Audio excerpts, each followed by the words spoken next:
Bismillahirrahmanirrahim. Assalamualaikum warahmatullahi wabarakatuh. Dan semua di Istiqomah Cirebon untuk kelas TI semester 2 ya, baik yang pagi maupun yang malam. Saya akan membuat ulasan atau penjelasan dari materi 8 tentang IRD ya, yang mana ini adalah sebagai referensi yang paling dekat dengan tugas yang kemarin kita di pertemuan yang ke-9. Baik, ya nanti dalam video ini kamera saya akan fokus kepada screen. Mudah-mudahan teman-teman bisa memahami video singkat ya, saya buat singkat pada dan silakan simak penjelasan saya dari materi 9 materi 8 tentang entity relationship dan ini teknis pembuatan dari basis data menggunakan model berbasis objek. Baik, kita lanjutkan. Nah, kita masuk ke dalam materi. Ini sebuah pengantar atau teoritis dari buku ya, sebagai referensi bahwa entity relationship ya atau IR ya adalah jaringan yang menggunakan susunan data yang disimpan dari sistem secara abstrak ya, secara abstrak. Jadi sifatnya itu tidak begitu jelas, abstrak ya. Nah, entity relationship dari model terdiri dari unsur-unsur entity dan relasi ya, unsur entity dan relasi atau relationship atau dikatakan lagi adalah hubungan ya. Nah, dua unsur ini atau penggabungan ya, dua unsur ini dikatakan dengan entity set. Nah, di sini. Oke. Yang kedua atau yang selanjutnya adalah komponen entity relationship. Yang pertama adalah dalam diagram IR itu mengenal adalah entitas. Entitas itu adalah di depan kita sudah mengatakan bahwa secara nyata ya, bahwa data itu dikatakan objek ya, objek. Nah, di dalam diagram IR atau di dalam entitas relationship, maka objek itu bisa dikatakan dengan sebuah atau penamaan dengan sebuah entitas ya, seperti itu. Dan ya secara data maka nanti ini akan menjadi penamaan yang berubah, yaitu apa? Entity. Oke. Entitas merupakan suatu kumpulan objek atau sesuatu yang dapat dibedakan atau dapat diidentifikasi secara unik ya. Kata unik berarti berbeda antara yang satu dengan yang lain ya, itu harus dicermati. Dalam apa uniknya? Dalam satu kumpulan. Nah, kumpulan entitas yang sejenis disebut entity set. Artinya kumpulan entitas yang punya hubungan, punya keterkaitan, maka itu akan dikatakan adalah entity set. Yang kedua adalah relationship. Relationship adalah hubungan yang terjadi antara satu entitas atau lebih. Ya. Relationship adalah hubungan yang terjadi antara dua entitas. Ya. Maksudnya antara satu entitas itu, maksudnya satu entitas dengan satu entitas. Jadi dua entitas atau satu entitas dengan banyak entitas. Itu adalah relationship. Ya, seperti halnya kalau saya bisa contohkan ya di lingkungan yang paling dekat dengan kita untuk sebuah relasi ya seperti itu, atau nanti ada sebuah entitas ya, itu akan saya contohkan. Yang kedua adalah atribut. Atribut adalah kumpulan elemen data. Kumpulan elemen data atau bisa dikatakan adalah elemen data yang membentuk suatu entitas. Ya, jadi atribut adalah kumpulan elemen data, elemen-elemen.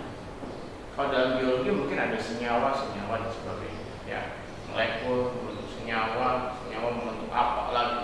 Ya, seperti itu. Oke.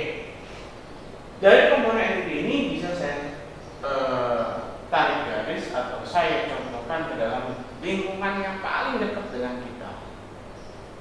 Ya, paling dekat dengan kita. Di mana itu? Kita keluarga. Entitas kalau di keluarga itu apa?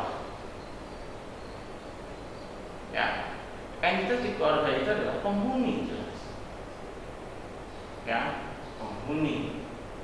Ya, siapa sih yang ada di keluarga itu? Itu dua entitas. Di mana keluarga itu tinggal?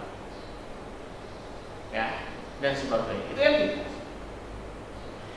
Sampel. Yang kedua, contoh dari relationship masih menggunakan konteks yang sama di keluarga. Di sini ada katakan hubungan yang terjadi antara satu entitas atau lebih. Artinya dua entitas berhubungan atau lebih.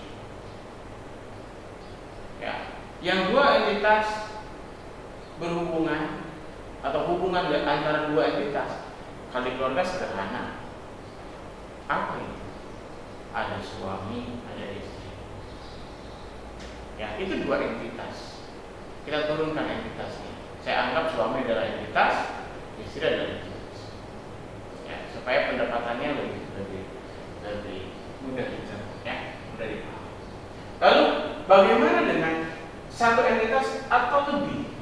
Berarti satu berhubungan dengan banyak. Ya. Apa itu? Kepala keluarga. Dia sebagai suami ketika hubungannya dengan istrinya. Ya. Dia akan sebagai kepala keluarga hubungannya ketika di rumah itu, di keluarga itu ada istri dan ada anak. Ya. Dan sebagainya. Ya, seperti itu adalah relationship. Ya, jadi hubungan itu akan terjadi, akan berubah, akan berbeda tergantung dari entitas yang dihubungkan. Dan hubungan ini sendiri itu hanya ada proses hubungan, ada juga yang membentuk sebuah entitas baru. Ya, seperti itu. Contoh, di keluarga itu dia punya anak, maka hubungannya dia adalah apa? Si kepala keluarga mempunyai anak si A. Ya. Nah, kita berbicara anak itu kan ada dua. Ada anak namanya anak kandung, ada anak yang namanya anak angkat. Nah, ketika berbicara anak kandung, jelas itu udah tidak membentuk entitas karena dia hanya relationship, hanya hubungan. Tapi ketika terjadi kepada anak angkat, maka sebuah relasi akan membentuk entitas baru atau entiti baru. Kenapa? Karena ada status bahwa dia bukan ayah kandung, tapi dia adalah wali. Itu relationship, hubungan. Yang ketiga adalah atribut. Ya, ini komponen. 3 komponen paling penting yang harus dicermati. Atribut itu apa? Komponen elemen data. Sekarang tadi dengan contoh yang sama, ya, bahwa ayah. Apa sih elemen data dari seorang ayah atau seorang kepala keluarga? Ya, jelas. Kalau kita berbicara di keluarga, dia punya nama. Dia juga punya ibu dan bapaknya. Ya. Dia punya tinggi badan, dia punya berat badan, dia punya warna rambut dan sebagainya.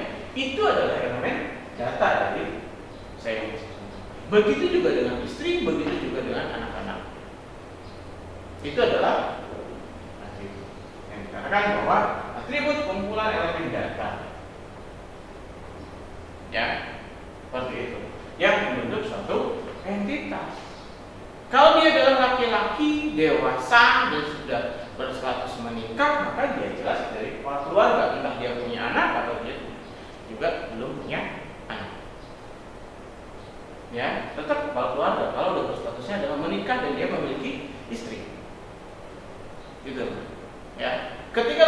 dewasa selagi belum menikah, belum punya istri, ya, maka dia akan berstatus anak dari orang tuanya. Jadi tidak akan berubah status ketika dia belum menikah.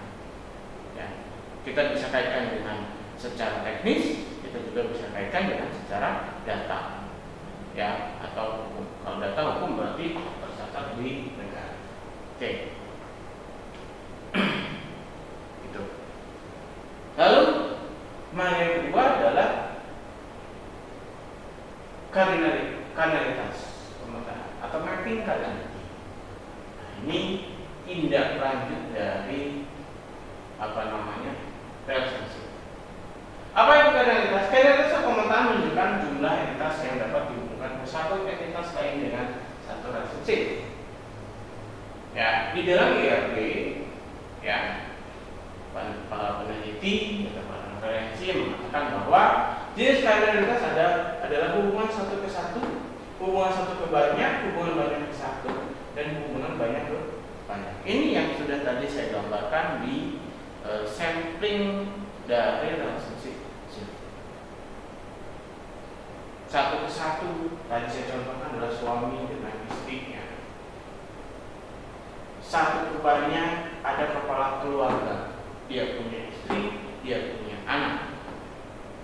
Ya, ini ilustrasi. Jadi teman-teman ke entitas, ya. Banyak ke satu anak. Ya, anaknya banyak, ya kan? Tapi dia selalu berhubungan dengan siapa? Dengan ibunya, ya. Ini banyak ke satu.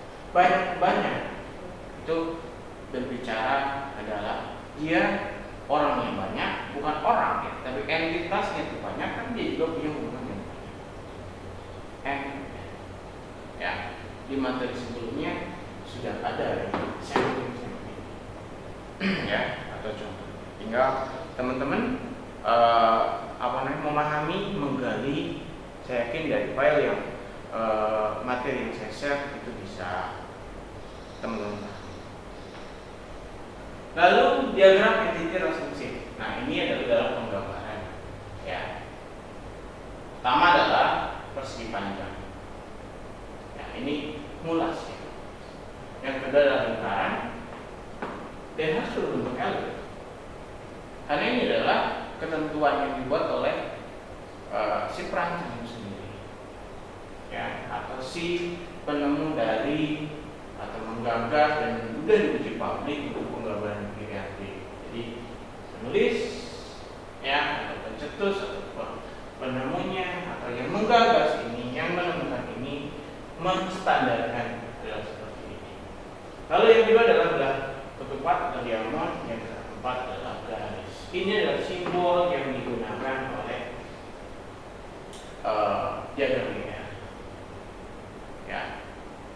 Apakah boleh menggunakan simbol yang lain? Ya. Untuk teman-teman yang lagi belajar, maka pendapat saya adalah tidak boleh, kecuali teman-teman punya referensi dalam menggambar IRB tidak menggunakan simbol yang ada di materi basis data ini. Ya, itu silakan. Ya, kalau teman-teman punya referensi itu. Tapi kalau tidak punya referensi, maka teman-teman harus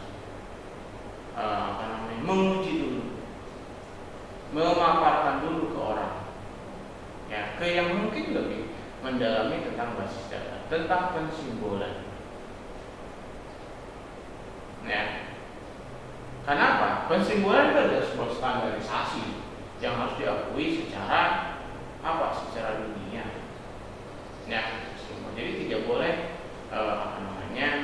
merubah sebuah simbol, sebuah icon, ya, tanpa dasar dan tanpa uji publik.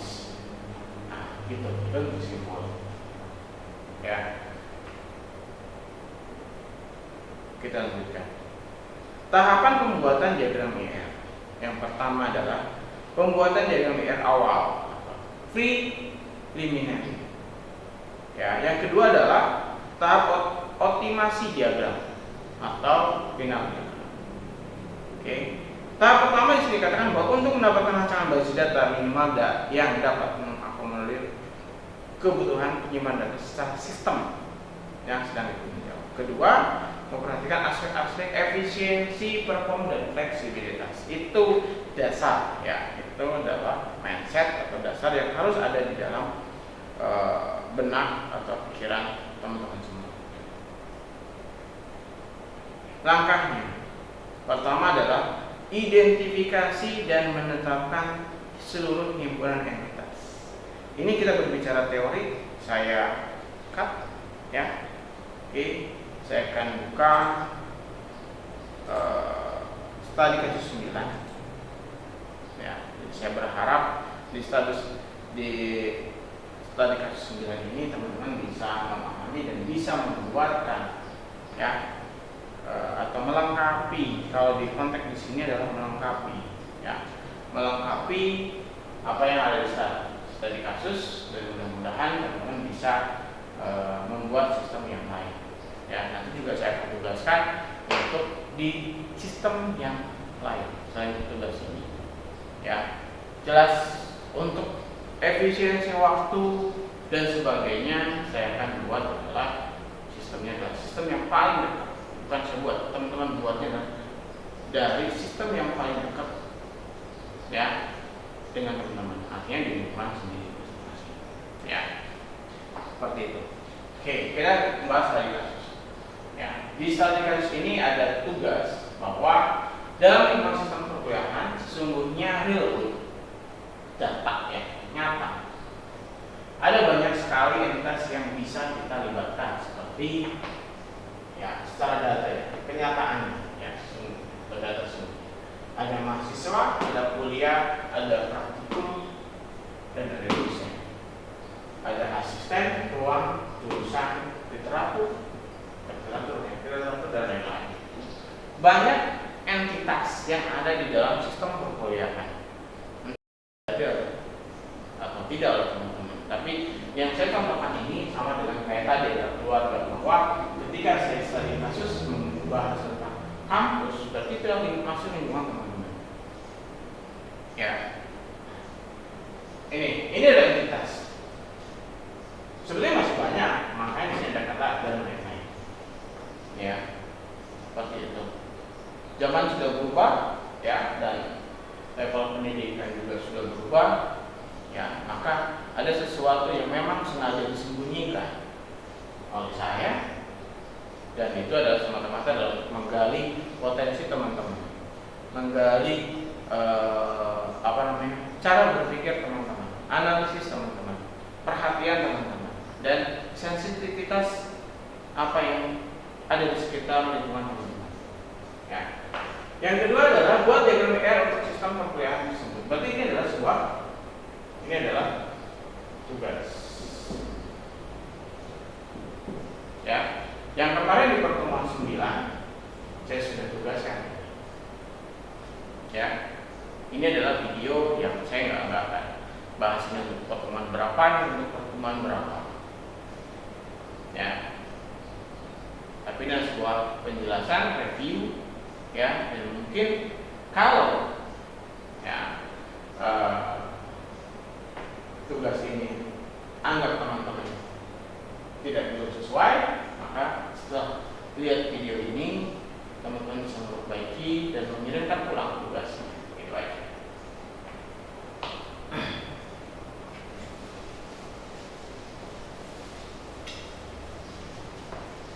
Baik, selanjutnya. Nah, tadi ada teorinya. Ya, teman teori satu saya skip. Ya, kalau di file materi di pertemuan 8 itu tadi itu ada. Nah, ini di 9 itu adalah yang pertama adalah langkah ke-1, identifikasi dan menetapkan seluruh himpunan entitas yang akan dilibatkan. Itu langkah pertama membuat basis data dengan entity relationship model atau ERD. Kita menggambarkan dengan metode Satu adalah apa? Mengidentifikasi, mencari, menelaah, menganalisis, identifikasi, ya, dan menetapkan seluruh himpunan entitas. Apa sih data apa saja yang ada di sistem yang akan kita bangun, baik itu sistem yang sudah ada, ya, berarti kita melakukan pengembangan sistem, ataupun sistem yang belum ada, berarti kita masuknya adalah ke perancangan sistem. Ya, ini ada kata identitas yang kedua. Ya, ada dua identitas mungkin baru. Ada pengembangan, ada perancangan. Ilustrasinya sederhana. Ya. Ketika teman-teman memiliki sebuah usaha, nah, sebuah usaha, misalkan toko dengan ukuran 3x4, ya, terus dikasih rezekinya tokonya ramai, maka mungkin teman-teman akan perluas toko itu dan menambah jumlah varian yang akan teman-teman jual. Berarti itu kategorinya adalah pengembangan. Garis bawah kita ada varian.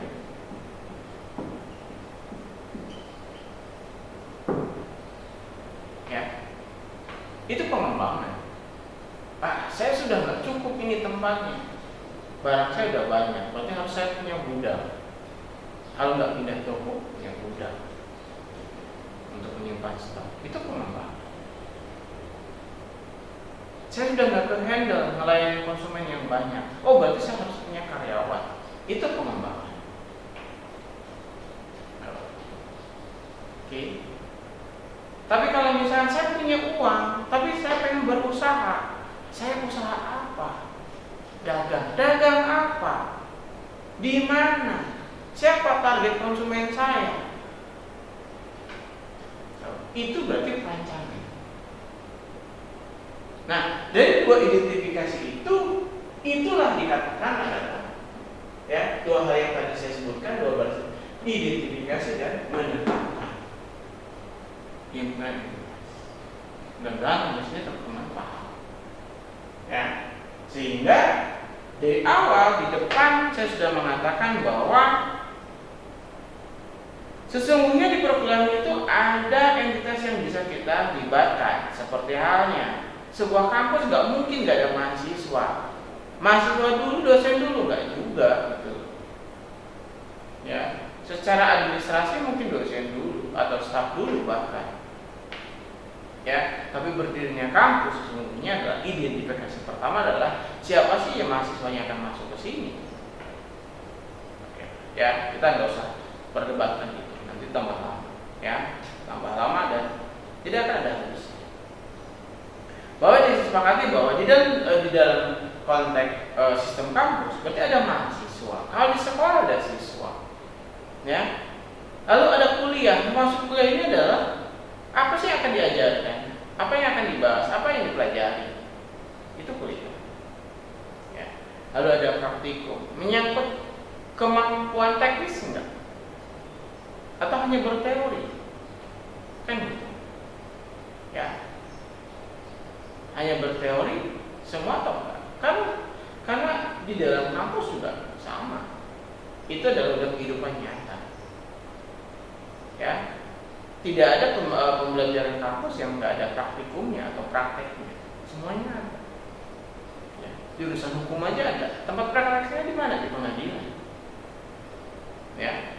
Dan kalau di kampus juga mungkin akan ada simulasi bagaimana menggelar peradilan atau mengilustrasikan, kan seperti itu. Lalu ada dosen berarti kan pengajar. Ya, ada asisten yang bantuin. Ya, asisten tergantung. Di kelas berarti asisten dosen. Ya, di praktikum berarti asisten laboratorium. Ya, sama fungsinya membantu pengajar juga. Ada ruang, ada jurusan, ada literatur berarti referensi dan sebagainya. Oke, nah itu yang dimaksud dengan identifikasi. Kita ambil simpel adalah mahasiswa, kuliah, dan dosen. Ini yang lainnya saya abaikan dulu, kita fokus kepada 3 ini. Setelah mengidentifikasi dan menetapkan, maka kita akan tulis di dalam, langsung disimbol persegi panjang dan diberi nama. Namanya adalah sesuai dengan nama entitas yang kita sudah identifikasi dan kita sudah tetapkan. Identifikasi belum tentu kita tetapkan, artinya kita pakai. Ya, seperti itu. Kalau sudah menetapkan berarti itu yang ya. Kita lanjutkan. Langkah yang kedua, menentukan atribut-atribut key dari masing-masing hubungan entitas. Di dalam menentukan atribut key, berarti kita juga sebetulnya melakukan identifikasi dan menetapkan. Bedanya, hal ini adalah kelompok atau entitas, sedangkan ini adalah menetapkan apa? Elemen data. Kita identifikasi, kita analisis dari sebuah atau entitas mahasiswa ini, apa sih elemen data yang bisa membedakan mahasiswa yang satu dengan mahasiswa yang lain. Itu dalam satu angkatan. Lalu mahasiswa yang satu dengan yang lain beda angkatan dan sebagainya, dari mahasiswa pertama sampai mahasiswa terakhir. Ya, atau seluruh mahasiswa, apa sih yang kita kira-kira bisa membedakan? Ya, kita ambil simpel adalah nih, nomor induk mahasiswa. Ya, kenapa mesti nomor induk mahasiswa? Karena itu adalah satu-satunya elemen data yang bisa membedakan. Ya, contohnya, kalau kita pakai nama, apakah nama nggak ada yang sama? Satu kampus, seluruh Indonesia pasti ada. Ya, apalagi sekarang Indonesia mengarah kepada e-government.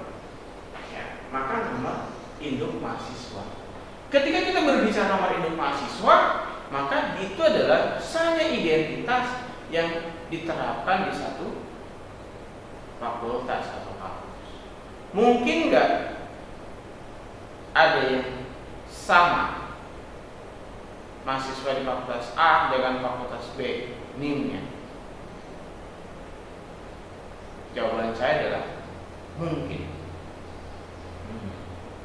Ya, kenapa? Ketika sebuah kampus, ya kan, menggunakan format NIM yang sama, karena ini itu ada, bagi saya ada persepsinya ada 2, ya, nomor induk mahasiswa. Ada yang dikeluarkan oleh kampus, ada juga yang dikeluarkan, harusnya ada yang dikeluarkan oleh Dikti. Ya, seperti itu. Atau ada rekomendasi lainnya. Ya, seperti itu. Jadi kalau saya berbicara seluruh Indonesia kayak tadi, NIM mungkin ada yang sama ketika formatnya yang sama dan itu dikeluarkan oleh kampus. Ya, tapi ada data pendukung akan menjadi berbeda. Ya, itu apa? Nama kampus. Tapi kalau NIM dikeluarkan oleh Dikti, maka bisa dipastikan seluruh Indonesia tidak akan ada yang sama. Seperti halnya untuk mengarah kepada e-government elektronik, pemerintahan berbasis elektronik di Indonesia, maka untuk sekolah dasar itu bukan berarti SD, tidak, tapi sampai jenjang SMA. Ya, itu sudah diatur oleh Menteri Pendidikan bahwa sudah ada nomor induk siswa nasional. Nah, itu sudah bersifat adalah universal atau negara. Histori pendidikan Indonesia ke depan untuk masyarakat Indonesia yang mengarah kepada pemerintahan baik negeri atau swasta akan tercatat karena nomor itu akan selalu disertakan. Ya, itu mungkin salah satunya adalah mengantisipasi ijazah palsu. Karena ketika teman-teman punya ijazah dan realnya belum tamat sekolah, tamat kuliah, maka bisa diidentifikasi.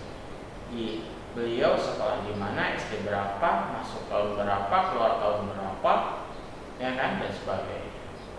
Seperti itu nih dari mahasiswa. Nama bisa sama, tanggal lahir bisa sama, tempat lahir bisa sama, dan sebagainya. Oke. Begitu juga dengan kuliah, begitu juga dengan dosen. Ya, itu identifikasi. Kenapa mesti satu? Kenapa mesti atribut K? Karena ini adalah yang mewakili. Ya, ini adalah yang mewakili. Ya. Kalau secara data faktual sederhana, teman-teman saya yakin teman-teman sudah dewasa dan punya sebuah kartu tanda penduduk. Ya, entah sudah diperhatikan atau tidak. Di kartu tanda penduduk itu jelas ada NIK. Ya, walaupun sekarang ya sudah berubah-ubah ya. Nah, dasar NIK itu dari mana? Dari nomor kakak. Ya, kartu keluarga. Ya, jadi punya dasar. Ya, jelas. Oke.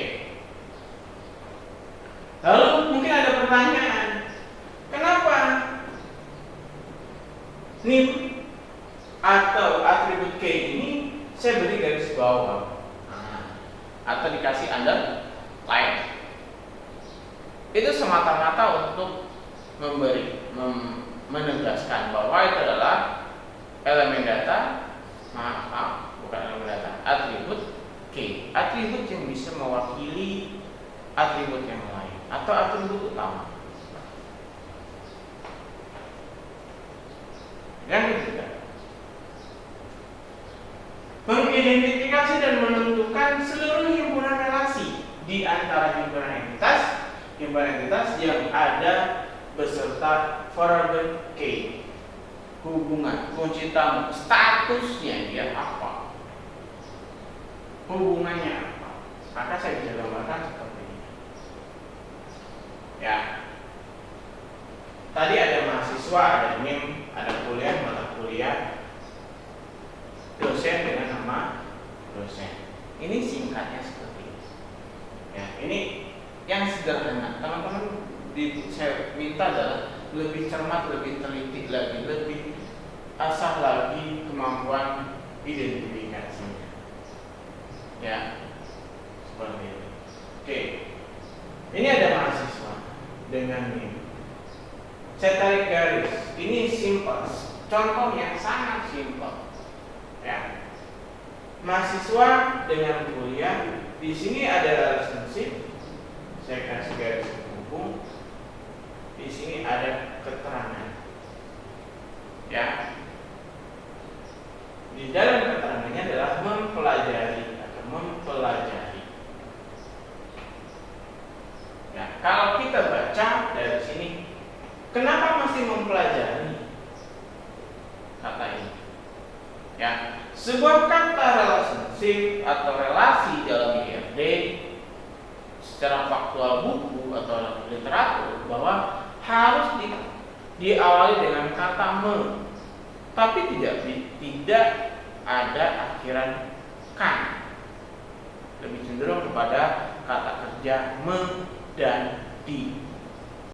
Mempelajari, dicatat, dibukukan atau mengikuti di dan itu sekali teratur.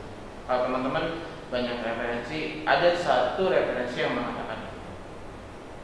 Ya, boleh nggak tidak menggunakan awalan itu? Ya silakan. Yang jelas, ketika teman-teman menuliskan, teman-teman harus punya referensi. Ya, supaya tidak ada pertanyaan, ini referensi dari mana menulis seperti ini? Kenapa seperti ini? Ya, kalau yang menggunakan referensi yang berbeda. Ya, seperti ini. Apa sih hubungan mahasiswa dengan kuliah? Kuliah ini jelas ada majemuk ya, ada mata kuliah, ada pelaksanaan kuliah, ada pelaksanaan belajar. Ya, oke. Majemuknya kita abaikan. Kuliah sih. Hubungan mahasiswa dengan kuliah adalah mempelajari. Kalau kuliah ini dikatakan adalah mata kuliah. Tapi kalau kuliah ini adalah pelaksanaan belajar, maka tidak tepat menggunakan mempelajari. Harusnya apa? Mahasiswa mengikuti perkuliahan, mengikuti kuliah. Ya, jadi hati-hati di kalimat ini.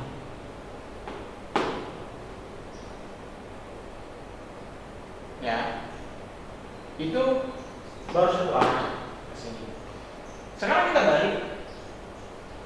Nah, ketika kita balik, nama di sini harus memiliki korelasi antara dari kiri ke kanan dan kanan ke kiri pada teman-teman. Kalau tadi kita sepakati mahasiswa mempelajari kuliah. Sekarang kalau kita berbicara kuliah, ya, kalau mempelajari berarti mengatakannya bahwa kuliah ini adalah mengarah kepada mata kuliah atau pelajaran, bukan pelaksanaan kuliah. Mata kuliah, ya, dipelajari oleh mahasiswa. Berarti kata dasar pelajari itu memiliki korelasi hubungan. Mau bacanya arah dari kiri ke kanan ataupun dari kanan ke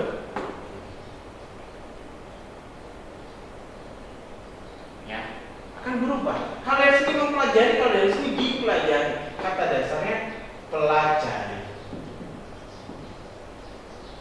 Jadi kalau arahnya ke sini berarti kalau arahnya dari sini berarti di sama. Memiliki hubungan makna yang sama. Ya, itu kata relationship. Ya, seperti itu. Lalu yang kedua adalah mengajar. Mungkin dosen sama. Pertanyaan sederhana adalah bagaimana hubungan mahasiswa dengan dosen? Apakah ada hubungan mahasiswa dengan dosen secara sistem perkuliahan? Ada nggak? Secara data, secara relationship adalah tidak ada. Kalau kita berbicara bahwa dosennya adalah dosen pengajar,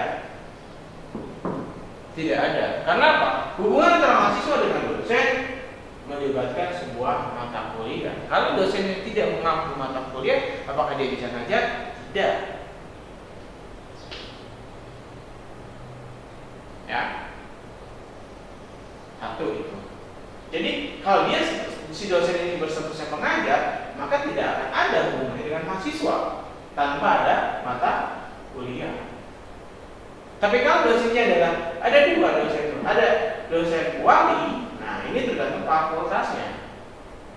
Istilahnya kalau ada dosen perwalian, maka walaupun dia tidak ngajar mahasiswa ini, karena dia adalah walinya, maka dia akan berhubungan dengan mungkin ini adalah perwalian hubungannya. Seperti itu. Ya, makanya harus kita kaitkan kalau berbicara kampus di sini kok ada nggak Silkom melakukan dosen perwalian sistemnya itu. Ya, sedikit info yang bisa mungkin saya bisa share ya, bahwa kalau ada sistem perwalian maka seorang dosen ini biasanya dosen tetap. Dia akan bertanggung jawab atas mahasiswa tersebut dari kelas 1 sampai akhir. Ya, gitu. Jadi dari dia masuk sampai akhir itu adalah perwalian. Kalau ada sistem perwalian. Seperti halnya teman-teman waktu zaman sekolah, SD, SMP, SMA. Ya, bahwa di situ di kelas itu akan ada yang namanya wali kelas. Cuman kalau di jenjang sekolah tidak sampai akhir, satu periode 1 tahun. Siapa wali kelasnya? Maka apapun yang terjadi terhadap siswanya, si wali kelas itu yang akan bertanggung jawab. Siswanya bolos, siswanya nggak masuk, maka dia akan memvisit, akan mendatangkan keluarga atau datang ke rumah mengkonfirmasi kenapa dia sering bolos, kenapa dia sering nggak masuk. Nah itu perwalian. Karena dia yang akan bertanggung jawab seperti itu. Oke, jelas ya sampai sini?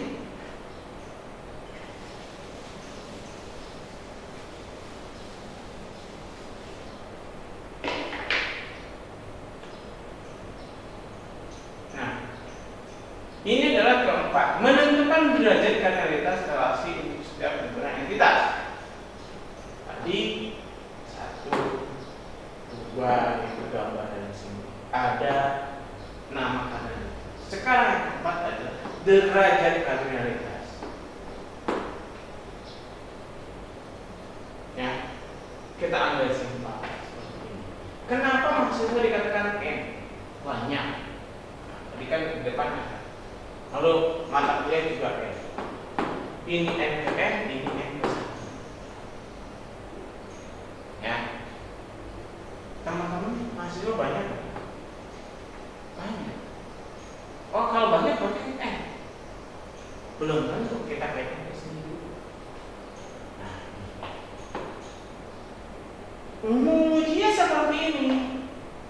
Apakah satu mahasiswa bisa mempelajari satu mata kuliah? Nah, ini pengujian.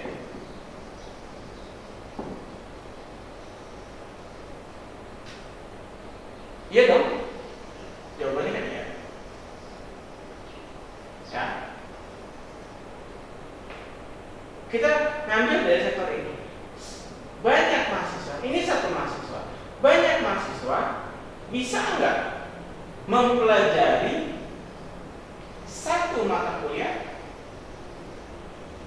Oke, atau bisa. Dan itu pasti. Oke, sudah terpenuhi. Ya. Lalu ini gimana? Nah, ini N1 ke 1. N ke 1. Sekarang kita balik.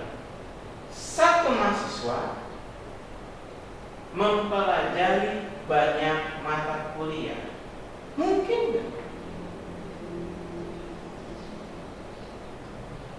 Ya. Kalau satu waktu nggak mungkin, tapi kalau beda waktu ya mungkin. Kita berbicara adalah kuliah, bukan jadwal. Ya, kita berbicara umum. Satu mahasiswa mempelajari banyak kuliah, ya sangat mungkin. Karena kita berbicara bukan satu saat, tidak berbicara satu saat. Oke, nah ini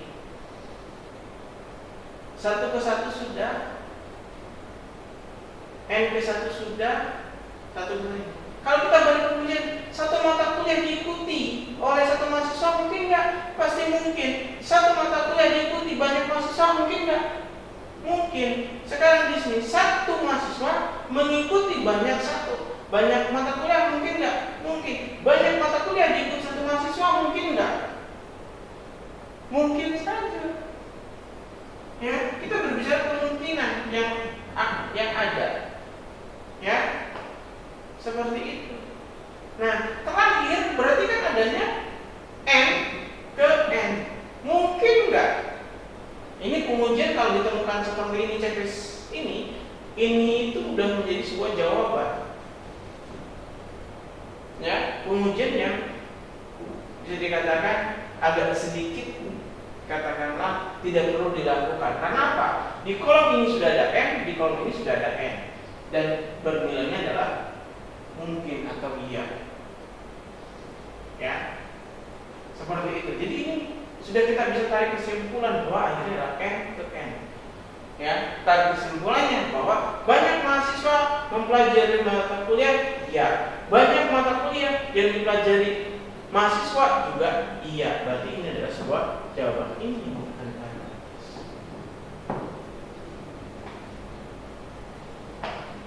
Ya. Itu adalah menentukan derajat kardinalitas. Nah, sekarang kita berbicara mata kuliah dengan dosen.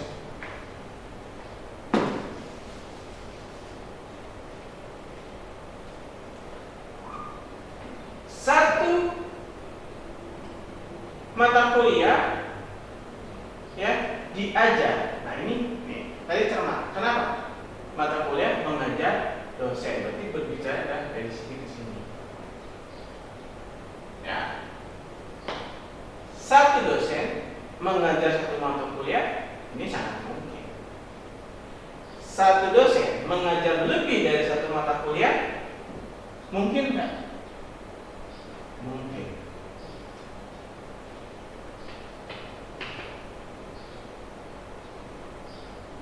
Ya. Sekarang kita balik lagi. Udah ketemu. Sekarang kita balik. Ya, kalau kita ini balik juga sama. Satu mata kuliah diampu atau diajar oleh satu dosen, iya. Banyak mata kuliah diampu oleh satu dosen atau diajar oleh satu dosen juga mungkin iya. Sekarang N. Ya, banyak dosen, banyak itu berarti kan lebih dari satu. Ya, mengajar satu mata kuliah mungkin enggak? Ya, mungkin enggak? Bisa mungkin, bisa tidak. Kalau kampusnya adalah punya dosen yang banyak, dosen tetapnya banyak, standby nya banyak, maka kemungkinan ini akan tidak. Ya, artinya apa? Satu mata kuliah dipegang oleh lebih dari satu dosen itu ada kemungkinan tidak. Kalau kampusnya memiliki dosen tetap yang banyak, standby di situ itu nggak mungkin. Tapi kalau kampusnya memilikinya adalah dosen terbang yang banyak dibandingkan dosen tetapnya, maka ini akan mungkin.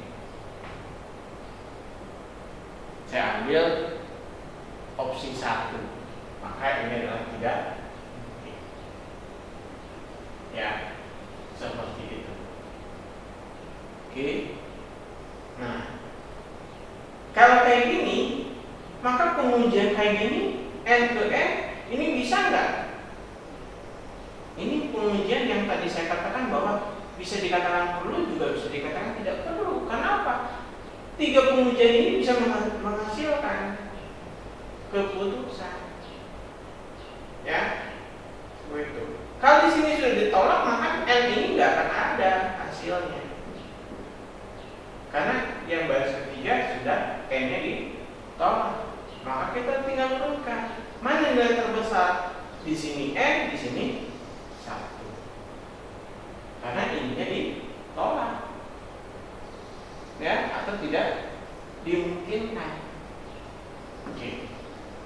Itu adalah menentukan derajat kardinalitas. Ya, mudah analisisnya. Berbicara kemungkinannya, memprediksikan skenario 1, skenario 2 dan sebagainya. Seperti halnya teman-teman datang ke kampus misalkan tetap muka. Ya, mungkin nggak terlambat. Nggak mungkin karena saya pakai sepeda motor. Jadi saya pasti cepat, pasti datang tepat waktu. Suatu hal yang tidak mungkin saja. Atau bagaimana kalau misalnya motornya kempes? Kan tidak setiap saat motor saya kempes. Oke, bagaimana kalau jalannya macet? Artinya apa? Bagaimana kalau di jalannya ada gangguan? Gitu. Ya. Itu kemungkinan. Seperti halnya, bisa menjamin nggak mahasiswa yang berangkat ke kampus pakai sepeda motor tepat waktu?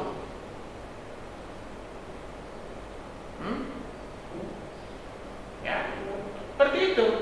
Bisa menjamin nggak?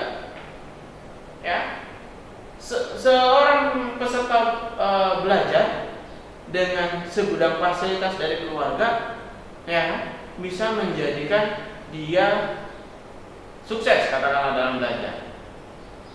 Ya, bisa iya, bisa juga tidak, tergantung kepada si mahasiswa itu sendiri atau peserta belajar itu sendiri. Ya, hal yang sama dengan siapa? Peserta belajar yang di rumahnya kurang mendukung. Mungkin nggak dia sukses? Secara logika manusia nggak mungkin. Belum tentu, siapa tahu dia justru lebih sukses dari yang fasilitasnya lebih lengkap dari keluarga. Ya, seperti itu. Kalau fasilitas dari keluarga, nah ini karena kita berbicara kemungkinan, kita tarik garis ke hal yang ada di sekeliling kita. Ya, seperti itu. Kalau orang tuanya salah satu atau bahkan dua-duanya, katakanlah kita berbicara masyarakat, dia seorang dokter, maka anaknya akan jadi dokter. Ya. Tapi kalau misalnya orang tuanya petani bahkan buruh, ya kan? Misal ini kita berbicara di sekitar kita, ya, buruh lepas dan sebagainya. Gak mungkin anaknya sukses, gak mungkin anaknya pintar. Banyak kok. Suatu hal yang tidak mungkin, tergantung kepada diri si manusia itu sendiri. Ya, seperti itu. Itu kita berbicara kemungkinan, ya, sampel-sampel kemungkinan. Ya, seperti itu. Ya. Itu pendekatannya. Ya, itu pendekatan. Oke, kalau kita mengarah ke ini, tapi kita kalau untuk di dalam IRD adalah berbicara adalah data. Ya. Yang terakhir adalah ini yang paling simpel. Nah, terakhir itu paling ringan. Jadi beban dalam beban analisis, beban pemikiran dalam penggarapan IRD, ya, itu adalah dari yang terberat ke yang ringan. Kenapa? Tadi langkah pertama adalah mengidentifikasi. Kita mau melangkah, memikirkan dulu. Mau berapa langkah saya nyampe tembok sana? Ada kabel enggak di area jalan saya? Ada Ada benda lain enggak di area saya, depan saya? Ya, itu identifikasi. Nah, yang terakhir, langkah terakhir adalah yang paling ringan. Nah, kenapa paling ringan? Sederhana. Misalkan tadi sudah tergambar, makanya saya ada blok-blok gambar enak dari mulai sebelumnya, ya kan? Tuh, lihat. Ya, saya sudah gambarkan ini, Bang, yang paling enak menurut. Jadi mudah, walaupun saya tidak jelaskan, saya berharap dan mudah bisa diikuti. Tinggal teman-teman menganalisis, ya, mencermati. Ya. Setelah kita punya identitas, kita punya NIM atau elemen data yang dijadikan key, lalu kita sudah punya relationship, kita sudah punya kanonalitas, maka langkah terakhir adalah melengkapi himpunan entitas dan himpunan relasi dengan atribut-atribut deskriptif. Atribut deskriptif artinya atribut atau elemen data tambahan penjelas. Ya, contoh di sini NIM. Yang membedakan mahasiswa itu, identitas mahasiswa itu adalah NIM. Kita tadi sudah tetapkan. Di langkah kelima kita tinggal ini. Siapa sih? Mahasiswa itu punya nama enggak? Pasti punya. Maka kita tuliskan nama mahasiswa. Ya. Dia punya tempat tinggal enggak? Punya. Berarti dia adalah ada alamat. Kapan sih dia lahir? Ada tanggal lahir. Siapa sih bapaknya? Mungkin nama ayah. Siapa ibunya? Nama ibu. Kalau ada, dia punya wali apa enggak? Artinya apa? Barangkali orang tuanya ayah sudah meninggal atau ibunya sudah meninggal atau masih ada keluarganya, tapi yang bertanggung jawab atas diri dia untuk kuliah dalam misalkan kakaknya, omnya atau siapapun, maka di sini ada wali mahasiswa. Yang saya sebutkan tadi adalah atribut deskriptif. Ya, itu adalah merupakan atribut deskriptif. Oke, teman-teman, ya, begitu juga dengan entitas-entitas yang lain. Nah, terus bagaimana dengan ini? Nah, ya, bagaimana dengan ini? Ketika sebuah relationship, hubungan antara dua entitas membentuk data baru, maka dia akan munculkan. Nah, mahasiswa dengan mata kuliah, ada data baru enggak? Karena dia mengikuti kuliah, apa sih hasil dia mengikuti kuliah? Secara data, secara maya mungkin adalah tambahan pengetahuan, tapi tambahan pengetahuan itu bisa dibuktikan enggak? Bisa dengan kecerdasan. Secara administrasi itu apa? Ya, adalah apa? Nilai. Maka muncullah indeks nilai.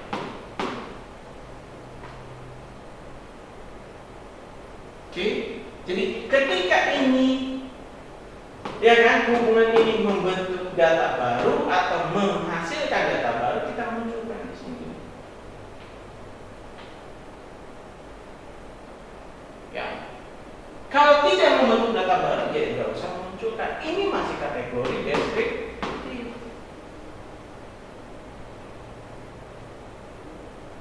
Ya, contoh sederhana dari contoh yang awal. Apa itu? Hubungan antara laki-laki dengan perempuan menjadi sebuah keluarga, maka akan menghasilkan sebuah anak. Walaupun tidak semua keluarga memiliki anak, tapi harapan pasti punya. Ya, kita berbicara yang baik, ya kan? Hubungan orang laki-laki dengan perempuan, ya kan? Hubungannya adalah teman, mungkin nggak punya anak, nggak mungkin. Secara berpikir positif, teman hanya teman, jadi hanya hubungan saja, teman, saudara. Itu hanya hubungan, tidak membentuk deskriptifnya, hanya hubungan. Gitu. Bisa dipahami? Ya, itu teman-teman yang bisa saya sampaikan penjelasan dari materi 9. Materi 8, materi 9 tentang studi kasus, ya, plus bagaimana membuat basis data dengan model data entity relationship. Ya, lebih dikenal mungkin di lingkungan teman-teman adalah ERD karena menggambarkan dengan konteks diagram. Ya, itu saja. Mudah-mudahan bisa dipahami penjelasannya. Ya, ini tambahannya. Dan saya harap teman-teman lebih teliti lagi, lebih cermat lagi dalam menganalisis, apalagi di masih di masa pandemi seperti ini. Jadi dengan kata terima kasih dan saya tutup dengan wassalamualaikum warahmatullahi wabarakatuh.